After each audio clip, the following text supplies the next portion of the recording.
therefore, be it resolved that the City Council of the City of Florence, South Carolina, hereby proclaims March as Women's History Month in the City of Florence and encourages residents, schools, organizations, and businesses to observe Women's History Month by recognizing the accomplishments of women, past and present, and by supporting activities and initiatives that celebrate women's contributions to our community.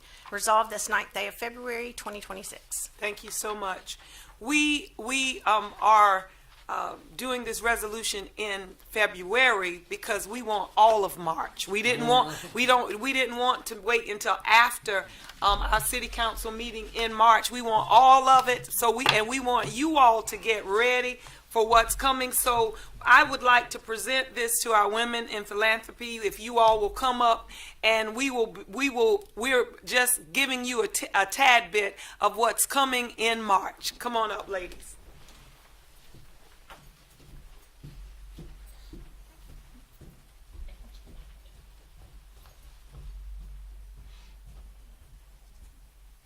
Y'all don't want to come up?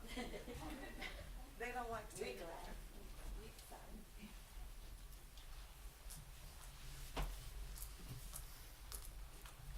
We almost color code. Women just think that's how we do it. We were trained.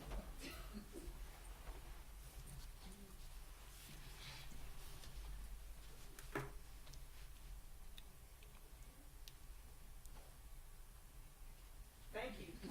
Did any one of you want to say anything? I just want to thank you for this recognition. This means more than you know. We have struggled with membership over the past couple of years, just in economy in general. So we welcome any ladies of anywhere in our region to come join us. Thank you.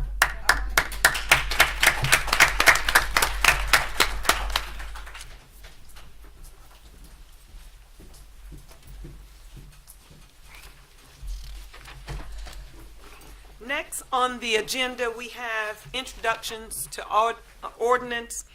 This bill is number 2026-01, first reading. An ordinance to annex and zone RU the property located at 2916 West Palmetto Street, identified as Florence County Tax Map number 00100-01-031. What say ye? So moved. Second. All those in favor signify by saying, oh no, we hear from you now. Yes. Thank you, Mayor, members of council.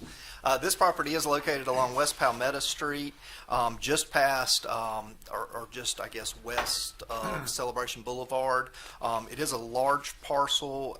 The developer proposes to place townhomes on this property, and the recommended zoning is RU, residential urban, which allows for higher density development such as townhomes and multifamily. We as staff believe that fit the character of the area, being partially commercial, as well as some adjacent higher density development. And Planning Commission did agree with the city's zoning and voted unanimously to recommend the RU zoning. And here's a picture. There's currently a single family home on the structure, which I don't think is really utilized as a single family. I think it might have some commercial aspects to it right now, but it is going to be torn down as part of the development. And Planning Commission also approved the sketch plan concurrently with the proposed zoning as well. So this concludes staff's report. Thank you. Any discussion? Yes. As I understand it, this is the property right adjacent to Celebration Boulevard. Is that right? That's correct. It's just behind some of the commercial. I think the Mexican restaurant and the natural foods establishment there. Yeah. Thank you. Okay. Any other? All those in favor signify by saying aye. Aye. Opposed? The ayes have it. Next, we'll have bill number 2026-02, and it's the first reading.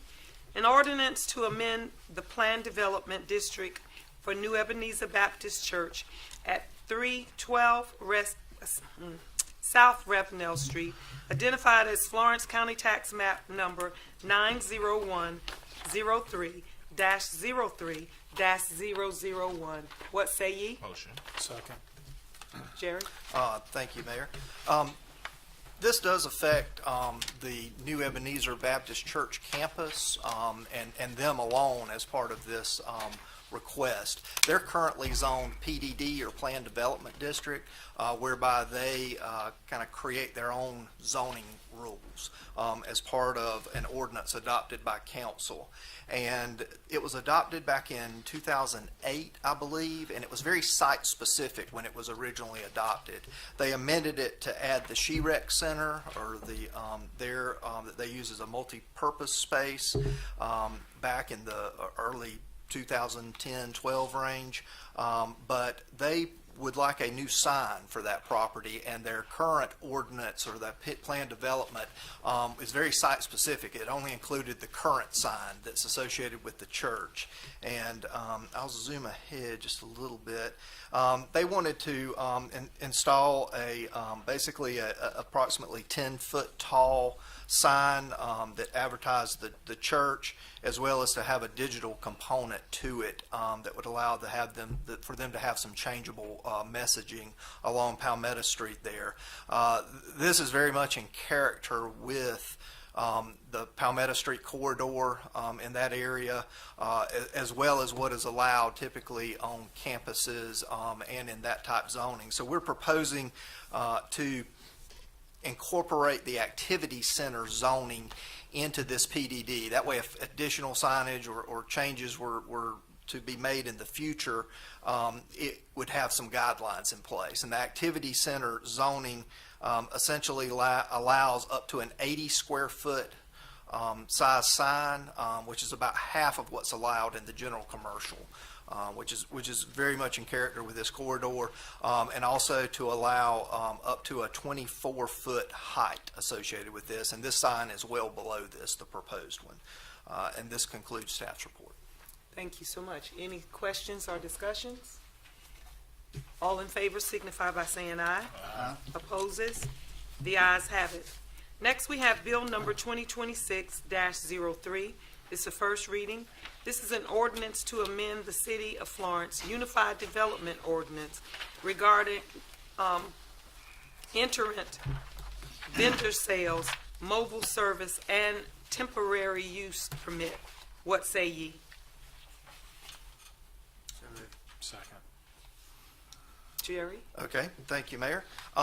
This is a little bit of cleanup in our ordinance. Our ordinance currently has definitions and guidelines for itinerant vendor sales, but it's not addressed in our use table. So while it addresses it, we really don't have a good mechanism to permit it. And it also, for these type uses, currently requires to go out to the public realm for planning commission approval, which to be honest, we've never really done, but that's what the code says we should do. So we're doing some cleanup here. Also, the ordinance mentions mobile services, but doesn't address them head on either. So this is a little bit of cleanup that we're doing to add this in and get them under some of the permitted uses. So essentially, itinerant vendor sales is any person, business, or establishment that sets up for a temporary amount of time, not more than 10 days in any 30-day period. And this includes things like outdoor sales booths, truckload sales, sales from vehicles, outdoor display. We see this a lot out at the mall when they have truckload sales.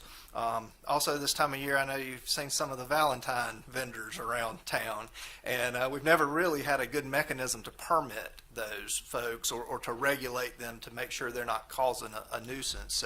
So this allows us to do that once this is in place. And also, mobile services means the on-site provision of commercial or community services when they go to a site, meaning they're not taking drive-up business, but they're going to a home or another business. These include things like dog grooming, vehicle cleaning, dental exams, library services, windshield replacement, things of that nature. And these are all very common services in our business realm, and that A through G there is just a short list because people are getting very creative these days and come up with all kinds of uses that we have to look at and monitor from a zoning standpoint. Like I said, these were already in the code. We already had commercial use standards, but we had no mechanism of enforcing them. It essentially, for itinerant vendors, it just regulates, make sure they have permission to be there. They don't operate after dark. They don't have, a lot of crazy signage on site, things of that nature, much like we regulate mobile food vendors now. And, we also, they have a lot of site standards they have to meet currently as well, as far as trash pickup, and all this is already in the code. We're not adding this at all. It's already in the code. We're just adding some of the definitions, and the key thing we're doing is adding it to the use table, the commercial use table, where itinerant vendor sales would be allowed in all the districts that's outlined in the conditional requirements. And then the mobile services would be permitted in all districts because those are services that are going to the location to do the work. And we also would like for these to be administrative approvals. Otherwise it could take up to 45 to 60 days to get these uses permitted if they have to go to Planning Commission into the public realm. So we would like to streamline that and make sure that they have administrative approval, and we're striking all of the Planning Commission requirements for that. Okay. And and Planning Commission did vote unanimously to recommend this text amendment. This concludes staff's report. The floor recognized Mayor Pro Tem. Jerry, you give such wonderful, detailed descriptions, and I love it, and I thank you for that. But just to make sure that everybody understands what we're talking about, if someone's going to have a mobile car wash business, That's right. and they call up my office, and I got two people who want to have a mobile car wash, want them to come to my parking lot and do a mobile car wash. As it stands right now, they have to go to a public hearing before they can come and do a mobile car wash in my parking lot. Technically, Yes. Technically, yes. So That's a temporary this use. says you don't have to do that anymore. That's right. Yes. Okay, I got you. We've never really enforced that, but yes. But as it it's currently complicated. stands, Yes. that's the way the ordinance is currently Yes. written, right? Yes. Okay, and this just says it streamlines the process so that we can have it handled administratively, and we don't have to go through the Planning Commission, public hearing, and all of that. Is that right? That's correct. Yes. Thank you very much. Yes, Councilman.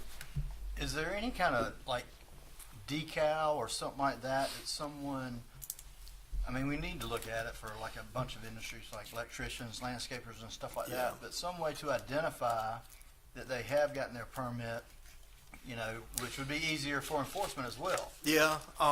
And we could definitely look into that. I mean, obviously, we would issue them a paper, or an electronic copy of a permit, which they could keep on hand and produce if asked for it. But a decal would make it a lot easier for enforcement It's mechanisms. just like a business license. You have to display your business license, where it can be seen. And even if it was that it had to be, in some kind of acrylic or something, but it had to be, on the exterior of the vehicle or in the glass or something like that where it can be seen. where Right. the business license is visible. Yeah, we could If you didn't definitely wanna look at that create as part of another, the permitting process. decal or something like that. Yep. Any other questions? All those in favor signify by saying aye. Opposed? The ayes have it. Next, we have Bill number 2026-04. It's the first reading. An ordinance to amend the City of Florence Unified Development Ordinance regarding in-home child care facilities. What say ye? So moved. Jerry? Okay, thank you. This is another bit of cleanup in the code. We have traditionally called in-home child care facilities that have 6 or more individuals that they care for in the home. And then if they are a larger facility, they have to meet special conditions and get Board of Zoning Appeals approval for that. And what we found is that we'll permit somebody that wants to care for 6 children under our small in-home child care ordinance. But then they go to the state level, and the state fire codes don't allow more than 5. So then it ends up them calling us, and it ends up with some, I guess, some conflict there. So what we're doing is aligning our code with what the state fire code regards as the smaller child care facilities. So we're updating our definition there at the bottom to include 5 children, and then the large home child care to include 6 to 12 children. And any of the larger ones still would have to go to the Board of Zoning Appeals for approval, which takes it out to the public realm, because child care facilities which are embedded in the home could potentially cause more conflict at that size. But they also have to meet higher standards under the residential fire code is there, and potentially installs a sprinkler system and things of that nature. So it's a big step up when you get there. So this code is simply aligning our code with some of the state codes. Councilman McCall? I have a question. So we're amending from 6 kids from 6 to 5. That's But correct. is Section C an addition? Yes, Section C, we're defining the in-home large child care. Yes, Initially, that wasn't in there, right? that's correct. Okay. Yeah, And- we did have conditions for this, but it wasn't defined in our code. So we do have, because it's a Board of Zoning Appeals, we did have conditions for that special exception in place, but we did not define it in our code. Yes, Councilman? Is like the zoning for these types of homes gonna be, just R1 single family zoning? Is this in any home, It's in any home. That's regardless of zoning? That's correct. And the small child care has been allowed forever. Even in the old zoning code. But the large in-home child care, it's always been allowed too, but now we have, with the 2018 code that was adopted, we put these special exceptions in place. Could that be limited to like commercial reuse district or something like that, or I don't want to mess with the spirit Yeah. of it, but there's no definition in terms of the square footage of the home. Is large just in reference to the amount of children, or is it in reference to the home? You know what I mean? So does it mean that you could, if you get the special, conditions, could you have 6 to 12 in a townhouse? You could potentially, yes, but DHEC would also have to inspect that space to make sure it was adequate to meet their regulations. We don't do that level of inspection. Gotcha. So Yeah. DHEC would regulate the per square footage, the number of children per square foot, and Yeah. all that And, information. and actually, hold on, I pulled up the conditions real quick, and let me briefly go through them. It is limited to single-family detached dwelling units. So it is limited to that when you step up to the larger one. And it has to meet all DHEC regulations, and there can't be another child care facility within 1,000 feet. Very limited signage to basically just a placard. Employees have to be residents of the dwelling, so you cannot bring in outside employees, even in a large facility. And they also have to not create a burden on neighboring properties via traffic or noise. They have to have adequate temporary parking and drop-off areas, and the owner of the dwelling unit has to be, provide approval for this use at the location. I just know of one situation in particular, I think maybe off of Damon Drive, that has caused a lot of safety issues and concerns and stuff like that. And so, some of those things that you referenced are vague, adequate. What is adequate? Right. You know what I mean? And DHEC wouldn't determine what is adequate with the parking and the drop off and this Right. and that. They would just determine the per square footage and number of, care workers per child and things like that. Is there any way to,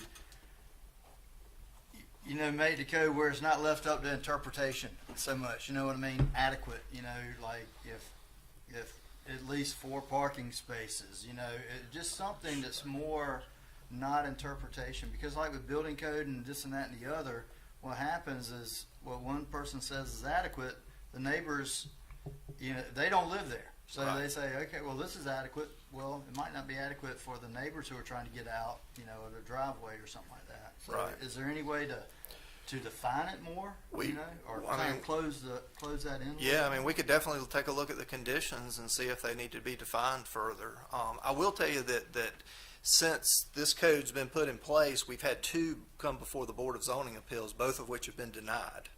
Very much for the reasons you're citing, mainly traffic and or noise concerns associated with it. The site just wasn't suitable for that much traffic So coming through. Board of Zoning Appeals would determine whether it's adequate. And, That's and correct. So they would have to state their case. That's and all correct, because that. they can approve it, or they can approve it with conditions. You know, they could put some conditions in place based on the location or you know, what the complaints were and such. I guess I didn't hear that Yeah. and that it had to go through that. Yeah, it does. It that has to go type of through the scrutiny. public approval process, 'Cause which you is have to very have, good like, because one adult per 4 children or something like that. Is that something like that. I'm So not they would sure. have to actually live there. So if it was a husband and wife, you know, that's 8. So they'd have to all. That's right. It makes it very difficult for them to accomplish it. Yeah. Well, that's fine. If it's got to go through through one of our committees or something like that, Right. you know, I wouldn't want to. And it's good because all the neighbors get letters. You know, we post the signs and all the neighbors get letters, and that in both instances that's gotten spread throughout the neighborhood. So we've had a pretty good They have turnout. the opportunity to speak. And That's correct. Yeah.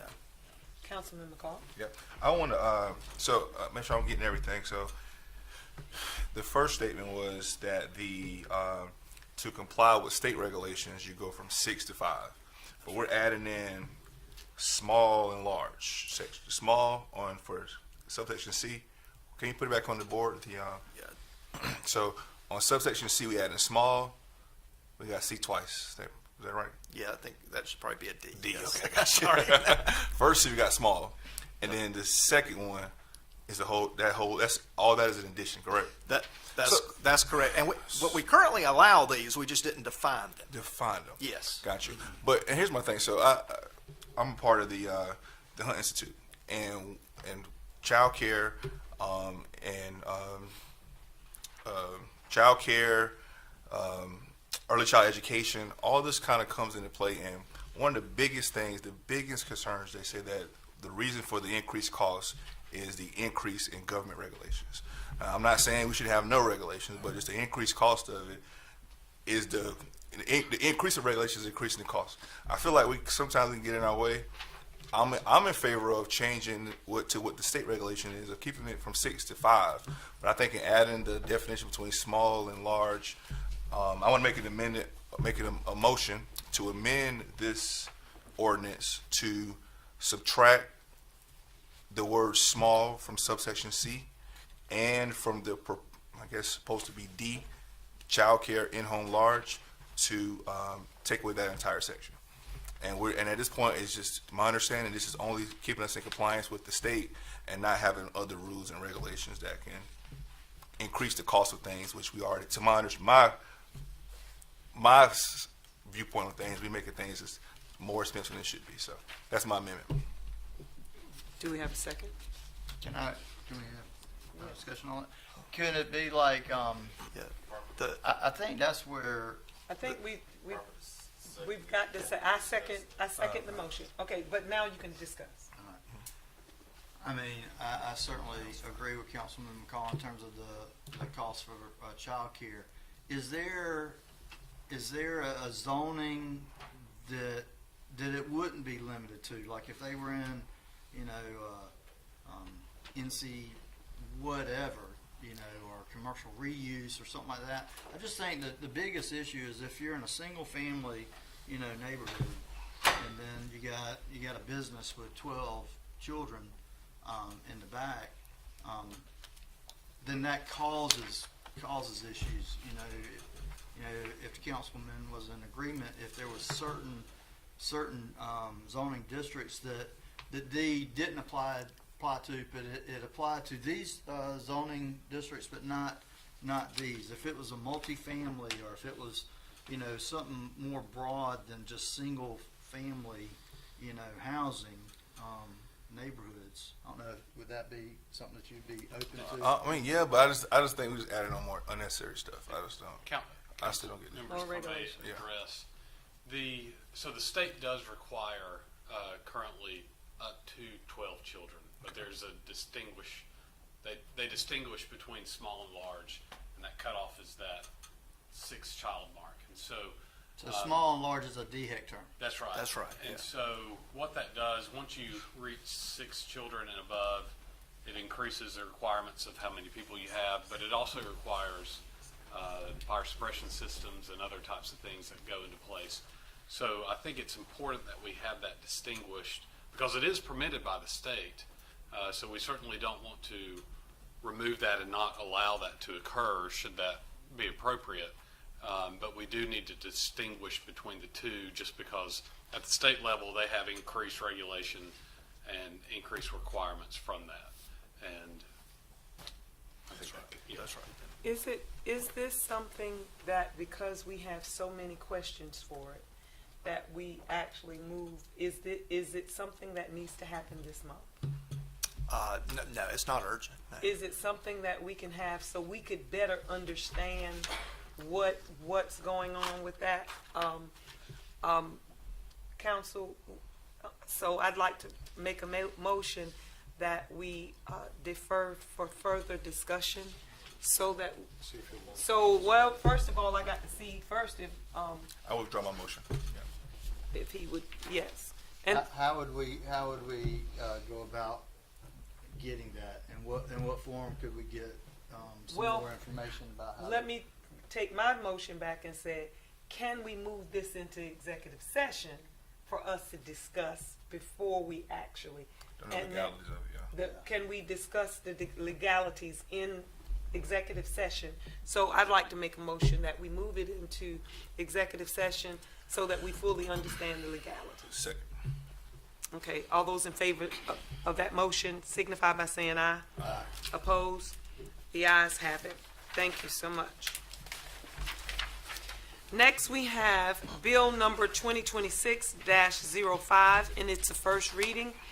This is an ordinance authorizing the conveyance of or property located at 804 Waverly Avenue, identified as Florence County Tax Map Number 90061-11-015, to facilitate the construction of a home which will be marketed for sale at price based on fair market value as part of the neighborhood redevelopment efforts within the city of Florence. What say ye? Second. All those in favor signify, I'm sorry, I got Jerry, you I still just standing had there. a map showing the location. There you go. This is located in the CDBG district. We will have a development agreement coming forward potentially next month regarding this property at second reading. So that's it. Yeah. Any questions? Thank you so much, Jerry. All in favor signify by saying aye. Aye. Opposes? The ayes have it. Next, we will have Bill number 2026-06. It's a first reading, an ordinance to amend the budget for the fiscal year beginning July 1, 2025, and ending in June 30th, 2026. What say ye? So moved. Second. Oh, now, Glenn? Good afternoon, Madam Mayor and Council. The objective of the proposed ordinance is to amend the general fund budget for fiscal year 25-26 in order to appropriate funding for early purchases. This is something we do every year after the audit's completed. This is also something that we discussed at the January budget work session that we had. These purchases are one-time, they're non-recurring expenditures, and they're capital in nature, meaning they're multiple years of usage. They'll be funded using excess unassigned fund balance remaining from the fiscal year 24-25, and this is important because it's using savings that the city has rather than future tax revenues or recurring revenue streams here. So just a couple of those projects and purchases. We had facility improvements at the farmers market. There was replacement of patrol vehicles, fire safety equipment, breathing apparatuses. Those would stay in compliance with the OSHA standards. There was a new tree truck for beautification of facilities. parking, vehicles, and amenities, including recreation bus and a jumbotron screen. And the screen was for a requirement for the league. Is it the Coastal Plain League? Yeah, the Coastal Plain League that we have to stay in compliance with them. And it's going to be something that's mobile, so we can also move it around for city events if necessary. Any questions? Council? If I'm not mistaken, Glenn, these, most if not all of these were presented to us, Mr. City Manager, at our budget retreat. Yes, sir. They were presented at our budget retreat. They also were presented to the Finance Committee as well, and they have a motion. I think they had a motion at that meeting to approve. It was, the Yes, Finance ma'am. Committee approved it at their meeting? That's correct. Okay, thank you. Any other questions? All those signify by saying aye. Opposed? The ayes have it. Next, we have resolution number 2026-07, and that has been moved to executive session. So next, we have resolution number 2026-08, a resolution of the conditional grant and development agreement to provide an incentive for the development of new housing within East Florence as part of the ongoing neighborhood redevelopment project. This also will be moved into executive session. We have resolution number 2026-09, resolution of conditional grant development agreement to provide an incentive for the development of new housing within East Florence as a part of an ongoing neighborhood redevelopment project. Also in move to executive session. Now we move to reports to council. Appointments and boards and commissions will be moved to executive session, which brings us to Malden and Jenkins CPAs and advisors.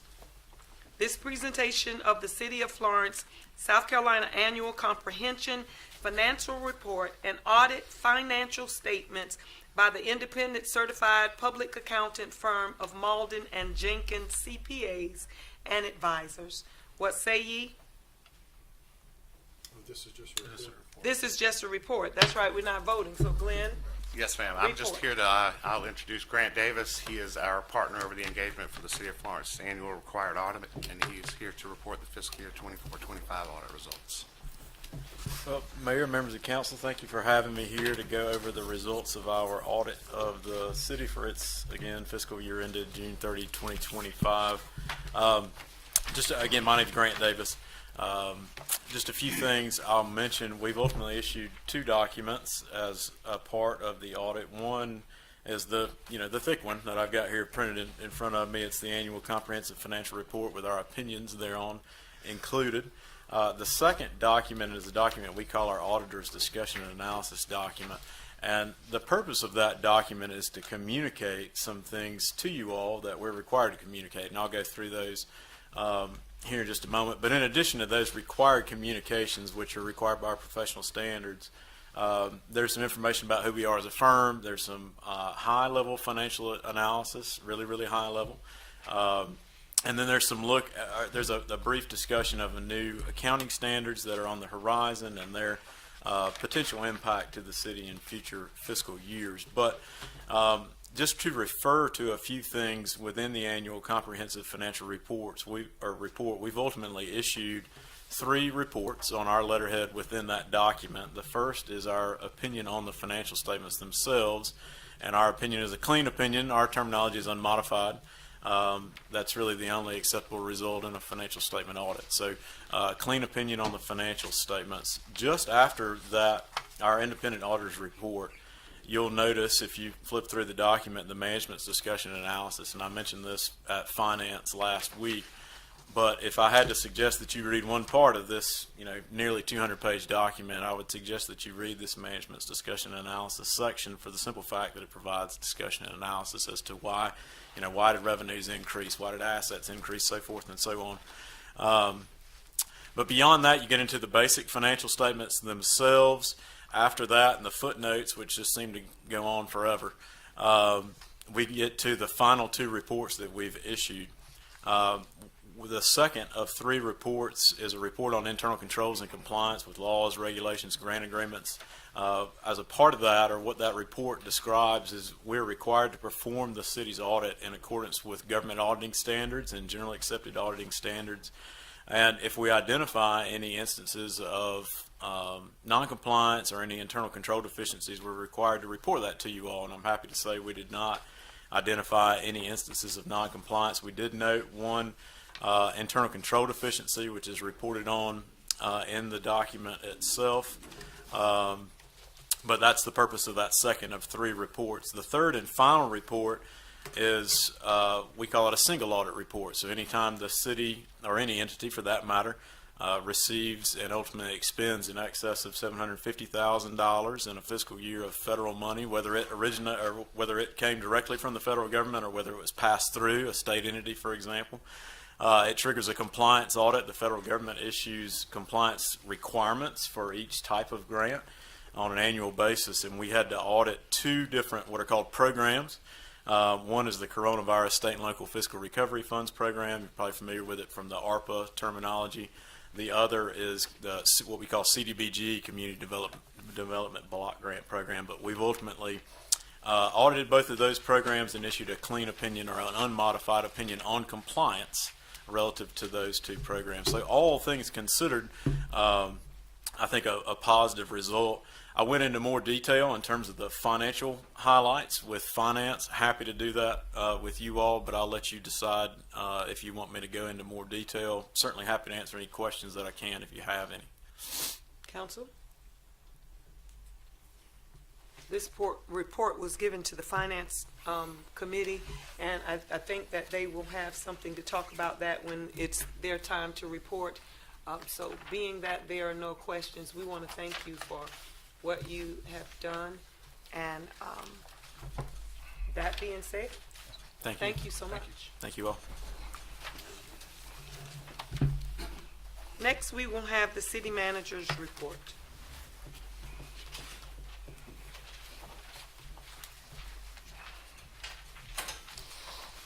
Thank you, Mayor and members of council. Just a few items for you. As you know, Florence County Legislative Day is tomorrow. You're all invited for that in Columbia. I look forward to seeing you there. Your South Carolina Ethics Report is due March 30th by noon. Excuse me, March 29th. Give me in 29th. Deadline's March 30th. Let's make sure we have those in. We've recently received a grant, a tree canopy mapping grant. We will be able to map the trees, the city's urban forest in GIS. We received that from Green Infrastructure Center, and Adam and his team is doing a great job of working with that. So we'll have great information about our tree canopy. It's certainly getting older. We'll have to look at how we replace that, how we manage that forest here in the city of Florence. And finally, as you know, we had a major snowstorm in Florence last week. There, we had 5 fires throughout the Florence area. There, we had very few car accidents. In those fires, generally we have people warming up their houses during cold weather events. That wasn't the case in any of these fires. That was just people at home cooking, but we did have about 5 fires there. We had a number of commercial sprinklers that did not survive and burst, caused major problems with a lot of our commercial properties. Now, we have the ability now to look at all properties who are using water, all users, and we found that we had about 700 users with continuous water flow. So that gave us pause, obviously. We knew that there are a lot of lines, service lines that were breaking, and we were able to call a number of those and shut off a lot of that water there. We did experience a slight decrease in water pressure because of all of those. We only had one line, the city line, to break. That was in Country Club of South Carolina. There was an 8-inch main that was in the woods, and we actually used our drone to find that line there. There are no downed trees during the storm, so all in all, it was a pretty good day. storm weather event for the city of Florence. But we did have, again, a number of housing units to experience some line breaks. That concludes staff's report. Thank you. Thank you so much, City Manager. There's a question. And it's just a question, it's a comment. I just want to commend staff and all of the workers. I mean, it was very, very cold. And it was very cold for the residents, but it was also very cold for all of staff that was out there taking care of the city's business on a daily basis, whether it's first responders or whether it's public works, utilities, whichever the case may be. And despite the weather, staff and everybody, all the workers of the city did an incredibly admirable job. Wonderful. And I just want to commend and thank all the staff for their diligence and their dedication. We have a incredible City of Florence staff, and I just want to take my hat off, and I'm sure all the council Yes. joins with me Yes. in applauding staff and saying thank you very much. Thank you. Next, we will have our mayor's report, and with that being said, George, I would actually ditto some of that. But one of the things that we talked about when we had our budget retreat is informing our community of where we are. In 2024, we had a water debacle, and it brought to the forefront our issues with our water. Our water problem did not begin on that day. Our water problem began back in, what could you say, the late 90s, when these problems with brown water appeared. The city of Florence, with this council, with the leadership of the city manager and the great staff, have taken steps that has not been done since we have been dealing with brown water. And I said to them, we need to inform people, because when you see brown water, you think we are still where we were. We're not. We're not. Under this city manager's leadership, he brought in not just the experts that are here. He brought in experts from around this country to make sure that we have the best resolve to fixing this problem of brown water. Now, I don't care how much money we get, in which we need a lot of money. This problem will not stop overnight. It will not go away overnight. But under the leadership, technology has been added to identify brown water, so that we can, the city manager can have staff to go out and flush the system, because you need to understand, Florence has, and I'll say it 1,000 times, quality water.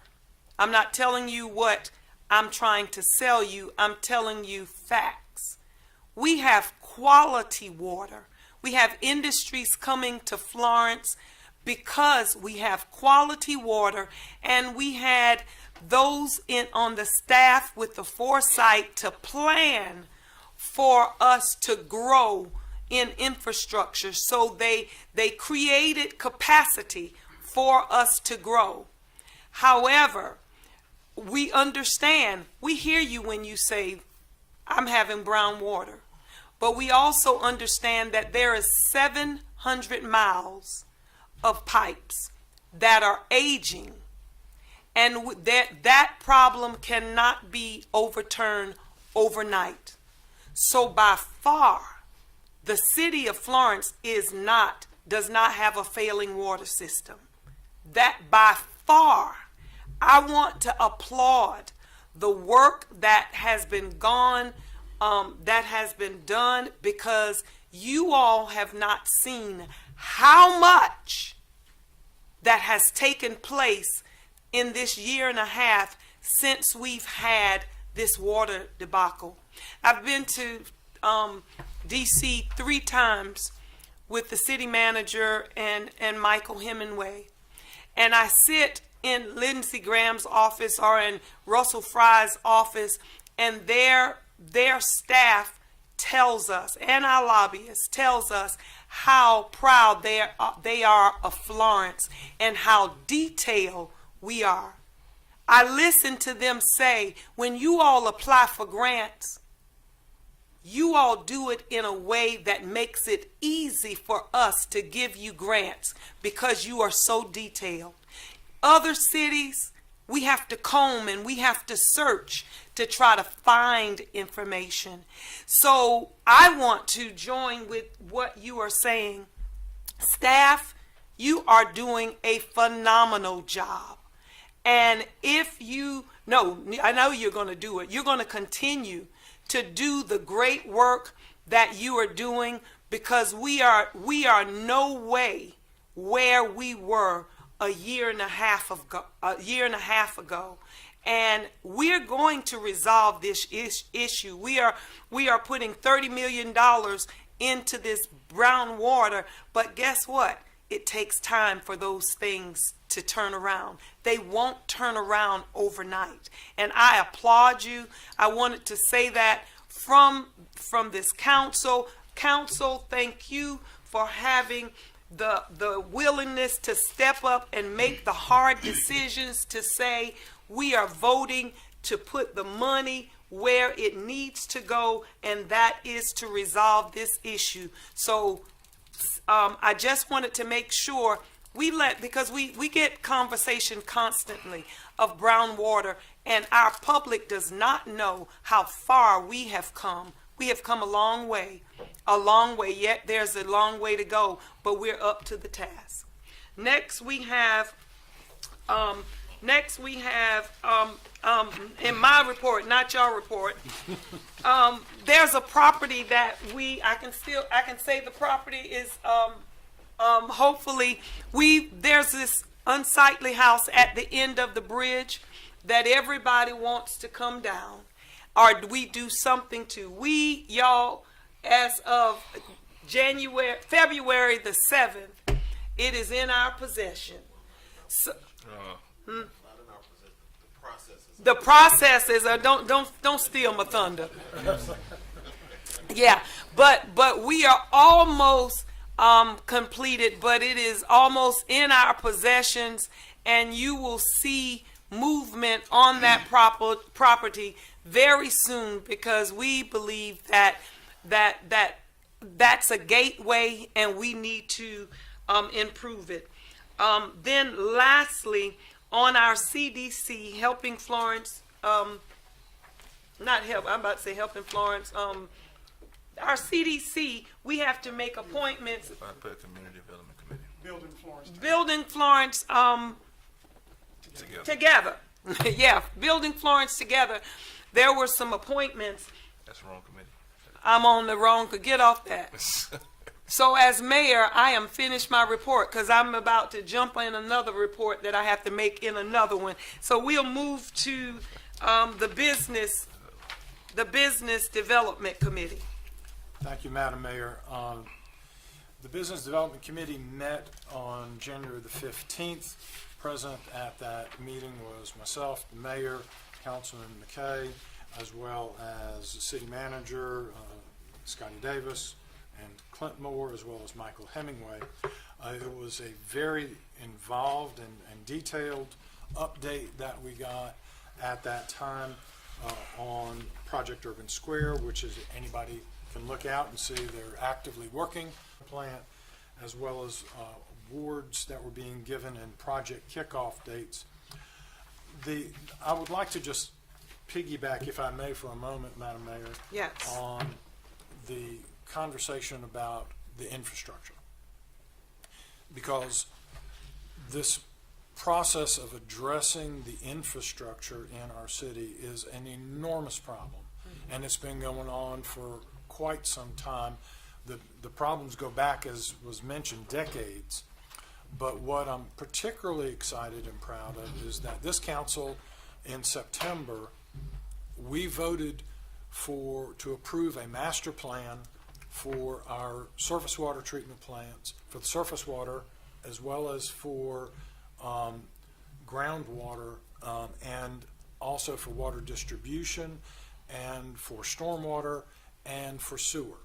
So all of these elements were, and it was a 10-year master plan that was authorized and approved, and it had not only identified, it took 4 years, is that right, Michael? So the coming up with a plan, identifying everything took 4 years. So it is extraordinarily comprehensive. And I am so proud of council to have approved the funding so that we can have the master plans in place. But now that we have them in place, it not only told us and identified where the difficulties were, it identified strategic solutions in the short term as well as long term for not only existing infrastructure but also for planned growth. And the staff under leadership of our city manager has taken that to heart and is actively working to implement the elements of the master plan. So this is a long-term fix, but the problems, we are not, absolutely not addressing them anymore in a Band-Aid approach. And that's what was being done previously. They were being done, a crisis came up, and we would go fix the crisis, and another crisis would come up and would go fix that crisis. And it is inefficient business.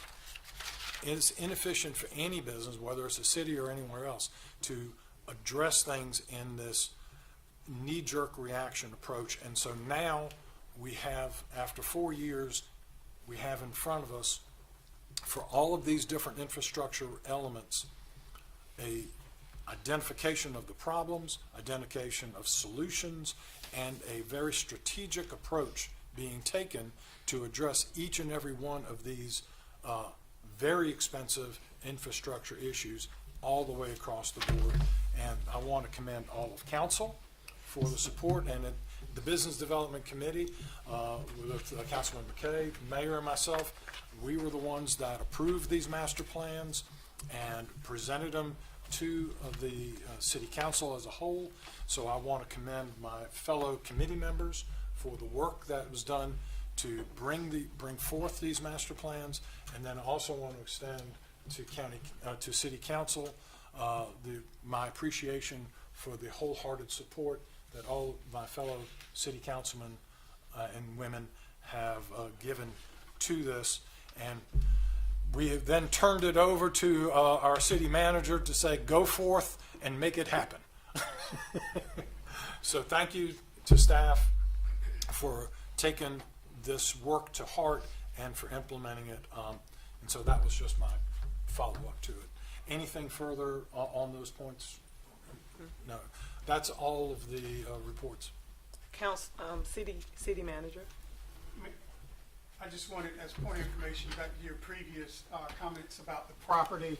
Although that will clean up that gateway, we're actually getting the property for gas tanks. There, we need some gas tanks in that area, so we will be using that. Yeah, we need to say that. You could kill. That concludes the report of the Business Development Committee. Thank you so much. Yeah, don't say that. Next, we will have the Community Development Committee. That committee is Councilman McCall and Councilman Smith. We met on last week. We have several projects underway, and that what the city manager was making reference to, we will be dealing with this committee, and that is forthcoming. But today we need to make a motion to select the Building Florence Together committee. We have 3 that are up. We only have 1 that is being suggested. So what I am making a motion that as of now, we will keep 2. 1, we will make a motion for 1 to be added now, and her name is Kakila Robinson. Second. Yes, that was my motion. Second. Second. Do you need us to vote? Suzanne Lovish. All those in favor signify by saying aye. Aye. Opposed? The ayes have it. Next, we have our finance. Thank you, Madam Mayor. So the Finance Committee, we met on Wednesday, February 5th. Myself, Councilman Smith, and Councilman Brian Braddock. Also, we had Madam Mayor in attendance. She wasn't a voting member, but she was in attendance. Staff member, we had City Manager Scotty Davis, Glenn Bodenheimer. Said it? Bodenheimer. My first time saying it, Glenn. All right. Bodenheimer. All right. And we also had Clint Morris in attendance as well. What we discussed at that meeting, the majority of the meeting was consisting of our our audit from Grant Davis, who spoke earlier. And again, I wish they can say in better terms that the city of Florence is in good financial standings. However, their word is a clean and unmodified opinion. That's the boringest title I ever heard for a clean report. But unmodified is what we do have. I mean, everything is running well. We spoke on that. Secondly, we went over the early purchase ordinance. We voted on it already as well. And again, I want to commend staff on being proactive in using money from a surplus for one budget to help take care of the expenses in our upcoming budget. So I want to commend staff on that as well. And then lastly, we had an update on the update to our towing ordinance, trying to make sure we're more in compliance with state regulations. And there was a few other questions and concerns that we have, so that will be positioned for our next meeting. And then lastly, did we vote on to do the members? Yeah, we did. Lastly, we went over the opioid funding, and the committee made a recommendation that we will create a committee that was presented in the plan that came to us last month in January. We're going to take parts of that plan and create a committee for future opioid funding.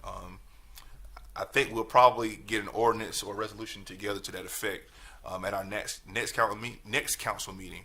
And again, it takes the kind of the politics out of the opioid funding and allow an actual professional group to help make those recommendations. Again, that will be brought forth next month. I think that was Brian Braddock's suggestion for next month. And if there's any other no other suggestions, anything I'm missing out on anything? Nope. That will conclude the Finance Committee report. Just want to understand, Councilman, you're directing staff to write that up and provide. Provided, yeah, I So think that was voted on. That was voted on in our committee. Councilman Smith? No. You done with your report? Yeah. I just want to apologize for everyone. I had to funeralize a family member today, so I just want to apologize for my tardiness. Typically, I'm always here even when we have services, but today was a different day for me, and I just want to apologize to everyone and to the city of Florence for being late. Yes, thank you so much. Thank you so much.